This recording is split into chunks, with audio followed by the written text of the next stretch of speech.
সূর্যের আলো পড়েছে নদীর জলে। নদীর ধারে 6 মাসের ছোট্ট শিশু কান্না করছে। তার চোখে পানি, মুখে কান্নার ছাপ।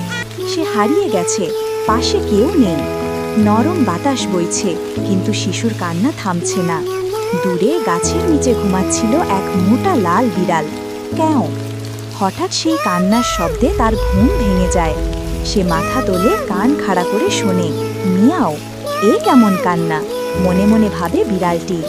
তারপর ধপ করে লাফ দিয়ে উঠে দৌড় দেয় নদীর দিকে। বিড়ালটি এসে দেখে শিশুটি একা বসে কাঁদছে।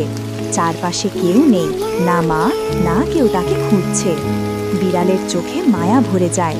সে ধীরে ধীরে শিশুর পাশে গিয়ে বসে, নরম গলায় বলে, মিয়াও। শিশুটি কান্না থামিয়ে তাকায়। বিড়ালের মুখে এক মায়া ভরা হাসি।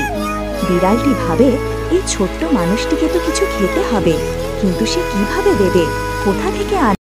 বন্ধুরা, বিড়ালটি দুধ আনতে আনতে আমরা লাইক এবং সাবস্ক্রাইব করে ফেলি।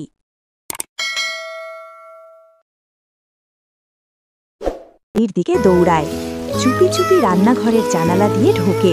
দেখে টেবিলে একটা দুধ ভর্তি ফিটার রাখা আছে। চতুর বিড়ালটা নাক দিয়ে ঠেলে সেটি ফেলে দেয় নিচে। তারপর মুখে ধরে যতটা পারে নিয়ে চলে নদীর দিকে। বিড়ালটি এসে দুধটা শিশুর পাশে রাখে। শিশুটি বিস্মিত চোখে দেখে, তারপর দুধ খেতে শুরু করে। ধীরে ধীরে তার মুখে হাসি ফুটে ওঠে। বিড়ালটি পাশে বসে সন্তুষ্ট চোখে তাকিয়ে থাকে। তার মনে হয়, আজ আমি সত্যি কিছু ভালো কাজ করলাম। সূর্য ডুবে যাচ্ছে, নদীর জলে সোনালি আলো ঝলমল করছে। শিশুটি ঘুমিয়ে পড়েছে বিড়ালের পাশে।